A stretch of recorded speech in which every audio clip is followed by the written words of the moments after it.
ගෙදර මේක හදාගන්න හෙට ඉඳන් ගෙවල් වල කිසි කෙනෙකුට තෝ කියලාවත් කියන්න එපා. හෙට ඉඳන් ගෙවල් වල කිසි කෙනෙකුට කුණු හරපයක්වත් කියන්න එපා. අම්මා තාත්තා ගෙදර ඉන්නවා නම් කකුල් දෙක අල්ලලා උදේටයි හවසටයි වඳි. දැන් මම මෙතන ඉන්න තරුණ මහත්තුරුන්ගෙන් අහන්න.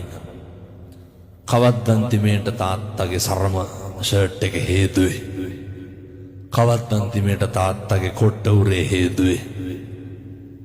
කවද්දන්තිමේට තාත්තගේ බෙඩ් සීට් එක හොදලා දුන්නේ. මේ ගෙවල් වල කරන්න පුළුවන් දේවල්. ඒවා නැතුව කිසි දෙයක් කරන්න නැතුව මේ පැතුල ඉඩකඩම් ප්‍රශ්න තියෙනවද නැතුව ඇති මං හිතන්නේ. නෑ සහෝදරව මරා ගන්න වගේ නම් මං කියන්නේ. දැන් කල්පනා කරන්න මගේ පවුලේ අපෙත් මෙහෙම මරා ගන්නවද කියලා. එහෙම ભેද පින්නකම් නැති වෙනව මොනාටද? දැන් බල්ලෙකුට බල්ල තුන් දෙනෙකුට එක බත් ගොඩක් දාපුවම මොකද වෙන්නේ? එහෙම මේක මගේ කොටස කියලා අරගෙන කනවද? බල්ලොන්ගේ ගතිය තමයි එක කොටට කොටා ගන්න එක. මම මේ ඇත්තන්ට බල්ලෝ කියනව නෙමෙයි හොඳ. අර ඉතින් අම්මගේ තාත්තගේ ඉඩම් වලට පොර කනවන සලකන නොසලකන එක තීරණය වෙන්නේ මොකක් මතද? අපූර්වට කියනවා අයියාගේ ළමයි බලන්න ගියාම මගේ ළමයි හම්බුණාටවත් ආවේ නැහැ කියලා. ඒ හින්දා සලකන්නේ. මෙතන ඉන්න කාටවත් මතකද අවුරුදු 5ට කලින් අම්මයි තාත්තයි අපි හදපු හැටි? ඔය පූජානන් දොඩවන්නේ අවුරුදු 15න් 20න් මෙහා එව්වා. පොඩි කාලේ මං දැක්ක පින්නතුනේ අර රෝහලක තාත්තගෙනේ. මං කියලා තියෙනවා මේක පහුගිය කාලේ. මගේ ජීවිතේට අම්මා තාත්තා ගැන හොඳට දැනෙච්ච විදිහ. අර පොඩි උන්ගේ හොටු සූරන්නේ කොහොමද? පොඩි කාලේ. මේ කොල්ලොන්ට මේවා කරන්න පුළුවන්. කොල්ලෝ තාත්තලා වුණාම කරන්න පුළුවන්. අම්මා නාන කාමරේට ගියා රෙදි කෑල්ල ටික හොදන්න. තාත්තා කොල්ලේ පොඩි එකා දෝතට අරන් හිටියේ. මං දැක්ක පොඩි එකාගේ නහයට කට තියලා හොටු සේරම අදිනවා පින්නතුනේ. එහෙම නෙමෙයිද? ඕක කරන්න පුළුවන් කාටද? මේ ලෝකෙ දෙන්නයි අම්මයි තාත්තයි විතරයි. වෙන කවුද? කියමු බලන්න. එහෙම කරපු අම්මට තාත්තට අපි කරන විදිය කියන්නේ මොනවද? ගතු කියනවලු, කේලම් කියනවලු, අපිට ආශිර්වාද කරන්න නෑලු, දියුණු වෙනවට කැමති නෑලු, වරදිනවට කැමතිලු. අර කරපුව මතක නෑනේ.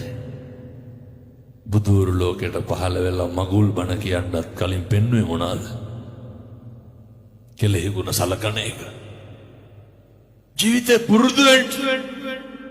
මිම්මනත කවදාවත් උන්නතුනේ අම්මගේ තාත්තගේ හිත ගතන රිත්තන්ට එපා. දරුවන්ට කියන්නේ අම්මයි තාත්තයි එක්ක ගෙදර රැට බත් ටික ගන්න. අම්මා තාත්තා එක්ක බත් ටික කන්න තියෙන වෙලාව එක එක අය කරක්කු බොන්න යන්න දාගන්න එපා. ඔය සමහර තාත්තලා ඉන්නවා වැඩ ඇරිලා එනවත් එකයි. දැන් කල්පනා කරන්න ඕන හොඳේ අපේ ගෙවල් වලත් මෙහෙමද කියලා. එනවත් එකයි නා ගන්නවත් එකයි ඇඳුමක් දා ගන්නවා යනවා 3 4 මේකයි. ඇයි කියලා අහනකොට ඔය කාගේ හරි මොකක් හරි දෙන්නේ. ඔය මොකක් හරි කාගේ හරි වැඩ. ජීවිතේ හරි කැමති මේ ලේම් මසින් ජාතක කරපු දරුවොත් එක්ක බත් ටිකක් කාලා බුදිය ගන්න තියෙන වෙලාව ඔය ජීවිතේ ඇත්තෝ කියන ආතල් වලට කාලය යොමු කරන්න එපා. ඇයි මොකක් හරි වුණාම කවුද ඉන්නේ? අම්මයි තාත්තයි බිරිඳයි විතරයි. මම ඔය මට සාමාන්‍යයෙන් ඔය පොලිසිය වල ඔය ඔයසි මහත්තුරු නිරන්තර අපේ නම් කියනවා හාමුදුරුවනේ මේවා තමා තියෙන ප්‍රශ්න.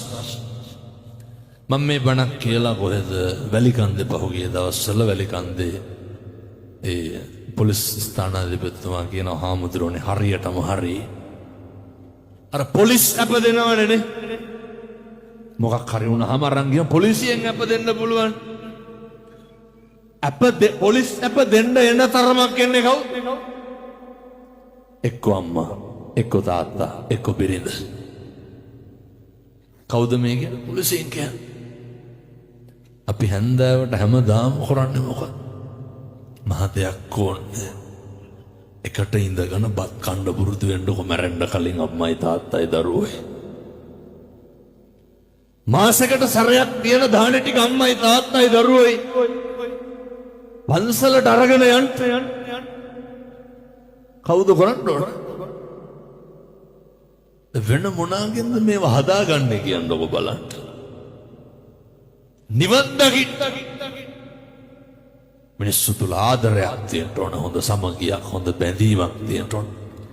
ඒක ලෝකයේත් එක්ක තියෙන්න කලින් ඒක ගෙදරත් එක්ක තියෙන්න ඕන.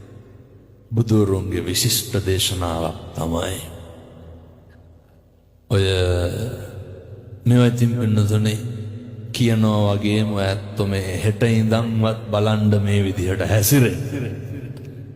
හෙට ඉඳන්වත් බලන්න මේ විදිහට කටයුතු කරන්න. මොකද මට ආයෙත් බණක් කියනවා නම් කොයි කාලේ වගේ දින ඇත්ද? ඔය මේ දවස්වල කට්ටිය ඉල්ලන්නේ 2027 මාර්තු මාසේ දින. 2027 මාර්තු වෙනකොනුත් ඇවිල්ලා මිනිස්සු දින ගන්නවා. මම අහනවා ඉතින් කවුද කියන්නේ? හෙට යන් උදේ පන්සල 6 වෙනකොට 25ක් විතර වට්ටි උස්සගෙන ඉන්න. මම බණකට ගිහින් ඇවිල්ලා තව සැතපිලා. මිනිස්සු අහනකොට තිස්ස මහරාමේ මම ඇයි කියන්නේ නැතුව නෑ මේ හිතුණලු ඊයර ඒකයිලු ආවේ බලාගෙන ආපු එකේ දිනයක් දෙන්නලු. එහෙම අපිට පුළුවන් ද නොදී ආවි ලියා ගන්න කියනවා 2027 පෙබරවාරි 10 වෙනිදා සෙනසුරාදාට. එහෙම කියපුවා මිනිස්සු මොකක්ද අහන්නේ? ඉම්මෙහා එකක්වත් නැද්ද කියලා අහනවා. නෑ කියපුවාම මොකක්වත් කරන්න බැරිද කියලා අහනවා. ඒත් බෑ කියපුවාම කැන්සල් වෙන්නේ නැද්ද කියලා අහනවා. අංජනමත් තියාගෙන ඉන්න ඕන වෙන දේවල් බලන්න. පින්නතුනේ ඒවා මේ දුක් වෙන්න ඕන කාරණා මම හරි සතුටුයි. හේතුව අද තමා මේ බණ දෙකක් කියන දවස. නැත්තම් බණ හතරක් අනිවාර්යෙන් කියනවා. කියවෙන පටිගත කිරීම දෙකක් විතර සිද්ධ වෙනවා.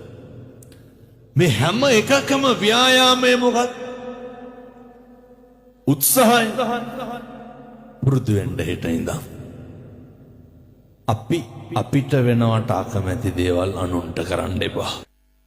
පැහැදිලි තමයි කියන්නේ. අපි කැමතිද කවුරුත් අපි ගැන කේලම් කියනවට? එහෙනම් ඉතින් කේලම් නොකිය ඉන්න අනුන් ගැන. මිනිස්සු හරියට කේලම් කියනවා. හරියට ගතු කියන. මේ පැතිවල එහෙම නැතුව ඇති මං කියන්නේ බොහෝ පැතිවල එහෙම හදන පද. මේ පැතිවල තින්නද අර පොඩ්ඩ බැරි වෙච්ච එක මං 109 ගහන මිනිස්සු. ඔයත්තන්ට මතක් වෙන්නේ නැති අපේ ගමේ අහවලා ආවයි කියලා. ගම්මාන පිටින් ගිනි දිනනවා. ජීවිතේට අනුන්ගේ දේවල් වලට ඇඟිලි හරි රුචි පින්නතුනේ අපි අනුන්ගේ දේවල් වලට. අපි හරියට කලබල වෙනවා, අපි හරියට කුලප්පු වෙනවා අනුන්ගේ දේවල් වලට. අපි කවදා